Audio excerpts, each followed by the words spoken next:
আসসালামু আলাইকুম। এখন আমি মাংস দিয়ে ব্রোকলির মজাদার রেসিপি তৈরি করব।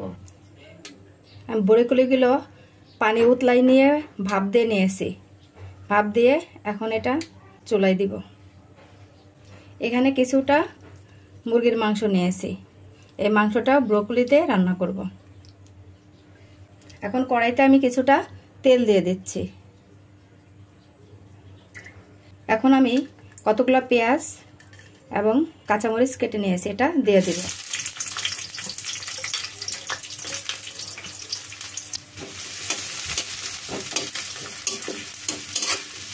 পেঁয়াজ মরিচ কিছুটা ভেজে আমি এখানে এলাচ, দারচিনি, গোলমরিচ এবং লবঙ্গ এটা দিয়ে দিচ্ছি।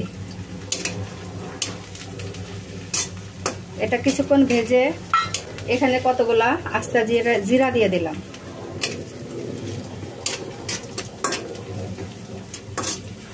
এটা কিছুটা ভেজে নিয়ে আমি এখন এখানে সামান্য আদা বাটা, রসুন বাটা দিয়ে নাড়িয়ে দিচ্ছি। এখানে কিছুটা লবণ দিয়ে দিচ্ছি। এখানে মরিচের গুঁড়া, ধনিয়ার গুঁড়া,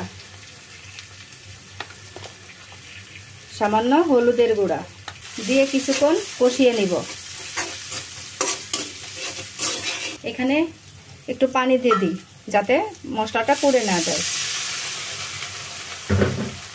এই পানিটা দিয়ে কিছুক্ষণ ভালো মতন কষিয়ে নিব।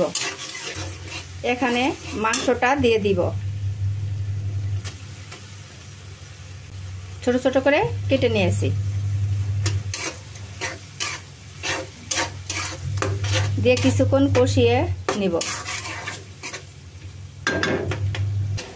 মাংসটা কষিয়ে নিয়েছি। এখন আমি এই ব্রোকলিগুলো দিয়ে দিব।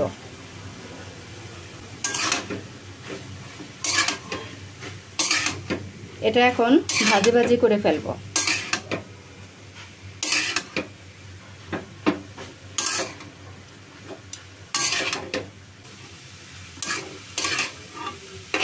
এইভাবে পুরাটা ভাজি ভাজি করে নিতে হবে। একটু পুরাটা ভেজে নিতে হবে।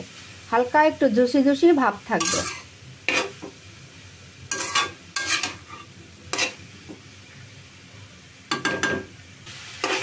নামানোর কিছুক্ষণ আগে আমি সামান্য একটু ভাজা গোলমরিচ গুঁড়া দিয়ে দিলাম। এটা দিলে স্মেলটা অনেক ভালো আসে। একটু ভাজা গরম মশলাও দিয়ে দিচ্ছি।